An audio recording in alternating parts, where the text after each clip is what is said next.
سبحان الذي أسرى بعبده ليلا من المسجد الحرام إلى المسجد الأقصى الذي باركنا حوله لنريه من آياتنا إنه هو السميع البصير. Assalamualaikum warahmatullahi wabarakatuh. Isra Mi'raj Nabi besar Muhammad sallallahu alaihi wasallam. Isra Mi'raj merupakan peristiwa dahsyat perjalanan suci Nabi Muhammad dari Masjidil Haram ke Masjidil Aqsa di Palestina, hingga naik ke langit ketujuh dalam satu malam.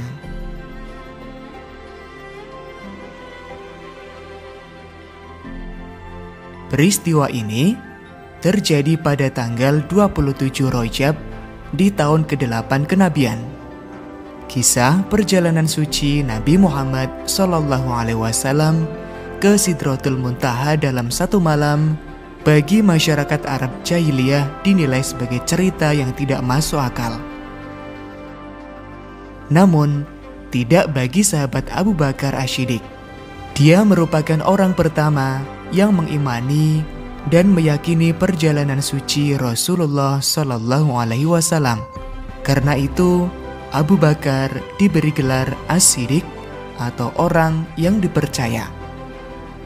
Isra Mi'raj merupakan bentuk hiburan yang diberikan Allah kepada Nabi Muhammad setelah diberikan cobaan berupa ditinggal orang terdekatnya, istri Nabi, Khadijah, dan pamannya Abu Thalib yang selalu membela Nabi meninggal dunia. Nabi SAW menceritakan melalui sabdanya bahwa beliau diberi buraq, yaitu seekor hewan yang berbulu putih, tingginya lebih dari keledai, akan tetapi lebih pendek daripada bagal. Bila ia terbang, kaki depannya dapat mencapai batas pandangan matanya. Lalu beliau menaikinya dan membawa beliau hingga ke Baitul Maqdis. Selanjutnya, beliau memasuki Masjidil Aqsa dan melaksanakan sholat 2 rakaat di dalamnya. Setelah beliau keluar dari Masjidil Aqsa, datanglah malaikat Jibril seraya membawa 2 buah cawan. Yang satu berisikan khamar, sedangkan yang lain berisikan susu. Kemudian beliau memilih cawan yang berisikan susu, dan malaikat Jibril berkata, "Engkau telah memilih fitrah, yakni agama Islam." Kemudian malaikat Jibril membawa beliau naik ke langit dunia atau langit pertama. Di situ beliau bertemu dengan Nabi Adam alaihi salam. Nabi Adam menyambut kedatangan Nabi Muhammad dan ia mendoakan kebaikan untuknya. Kemudian malaikat Jibril membawa beliau naik lagi ke langit yang kedua. Beliau bertemu dengan Nabi Yahya alaihi salam dan Nabi Isa alaihi salam. Lalu keduanya menyambut kedatangan beliau dan mendoakan kebaikan untuknya. Malaikat Jibril membawa beliau kembali naik ke langit yang ketiga. Malaikat Jibril mengetuk pintu langit yang ketiga. Kemudian beliau bertemu dengan Nabi Yusuf alaihi salam, dan ia telah dianugerahi separuh daripada semua keelokan. Nabi Yusuf menyambut kedatangan Rasulullah dan ia mendoakan kebaikan untuknya. Kemudian malaikat Jibril membawa Rasulullah naik lagi ke langit yang keempat. Di langit keempat, Rasulullah bertemu dengan Nabi Idris alaihi salam. Ia menyambut kedatangan Rasulullah dan ia mendoakan kebaikan untuknya. Malaikat Jibril membawa Rasulullah naik lagi ke langit yang kelima. Malaikat Jibril mengetuk pintu langit yang kelima, lalu dibukakanlah pintu langit tersebut dan beliau bertemu dengan Nabi Harun alaihi salam. Nabi Harun pun menyambut kedatangan beliau dan mendoakan kebaikan untuknya. Selanjutnya malaikat Jibril membawa beliau naik ke langit yang keenam. Maka dibukakanlah pintu langit yang keenam. Tiba-tiba Rasulullah bertemu dengan Nabi Musa alaihissalam. Lalu Nabi Musa menyambut kedatangan Nabi Muhammad dan ia mendoakan kebaikan untuknya. Setelah itu malaikat Jibril membawa Rasulullah naik ke langit yang ketujuh.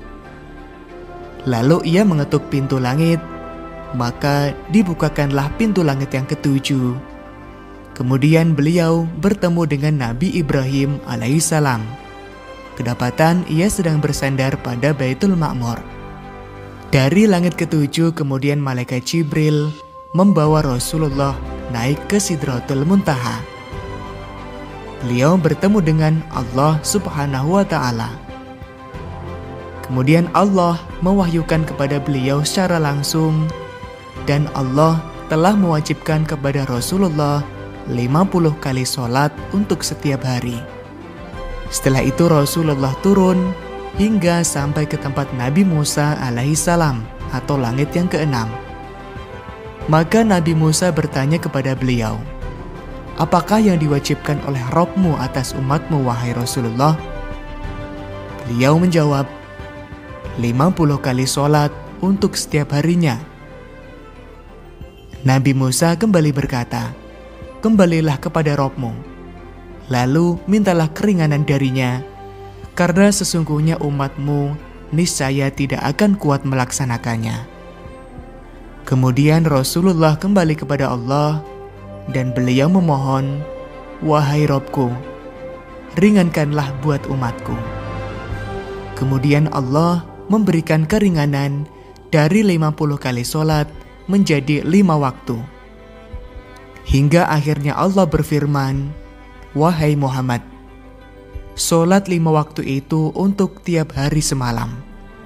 Pada setiap sholat berpahala 10 sholat. Maka itulah 50 kali sholat. Dan barang siapa yang berniat untuk melakukan kebaikan, kemudian ternyata ia tidak melakukannya, dituliskan untuknya pahala 1 kebaikan. Dan jika ternyata ia melakukannya, dituliskan baginya pahala 10 kali kebaikan." Setelah mendapatkan perintah sholat, kemudian Rasulullah turun kembali ke dunia. Nah, kisah ini merupakan awal dari perintah sholat 5 waktu. Mudah-mudahan dengan kisah ini, semoga dapat mempertebal keimanan kita dengan tidak meninggalkan sholat 5 waktu yang sudah disyariatkan. Allahumma sholli ala Sayyidina Muhammad. Wassalamualaikum warahmatullahi wabarakatuh.